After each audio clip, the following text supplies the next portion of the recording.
झूठी गारंटी देने वालों से भी सावधान रहना है। और जिन लोगों की अपनी कोई गारंटी नहीं है, वो आपके पास गारंटी वाली नई नई स्कीम लेकर आ रहे हैं।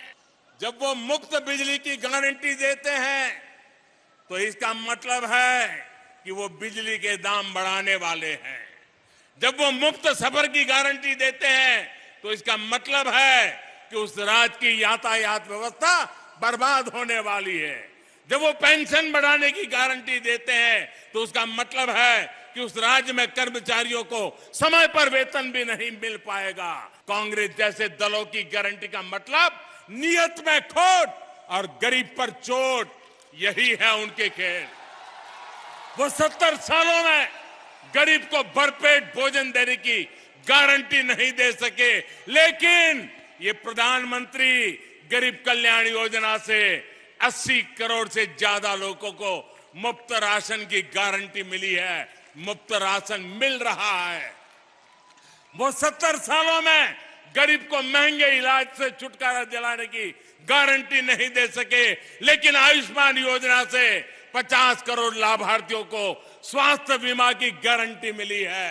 वो 70 सालों में महिलाओं को धुएं से छुटकारा दिलाने की गारंटी नहीं दे सके, लेकिन उज्ज्वला योजना से करीब 10 करोड़ महिलाओं को धुआं मुक्त जीवन की गारंटी मिली है।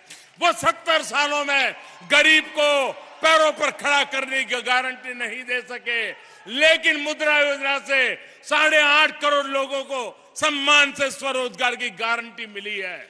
जिन पर भ्रष्टाचार के आरोप हैं वो जमानत लेकर के बाहर घूम रहे हैं, जो घोटालों के आरोपों में सजा काट रहे हैं वो एक मंच पर दिख रहे हैं। यानी उनके पास भ्रष्टाचार मुक्त शासन की गारंटी नहीं है। वो एक सुर में देश के खिलाफ बयान दे रहे हैं, वो देश विरोधी तत्वों के साथ बैठकें कर रहे हैं। यानी उनके पास आतंकवाद मुक्त भारत की गारंटी नहीं है। वो गारंटी देकर निकल जाएंगे, लेकिन भुगतना आपको पड़ेगा। वो गारंटी देकर अपनी जेब भर लेंगे, लेकिन नुकसान आपके बच्चों का होगा। वो गारंटी देकर अपने परिवार को आगे ले जाएंगे, लेकिन इसकी कीमत देश को चुकानी पड़ेगी। इसलिए आपको कांग्रेस समेत ऐसे हर राजनीतिक दल की गारंटी से सतर्क रहना है।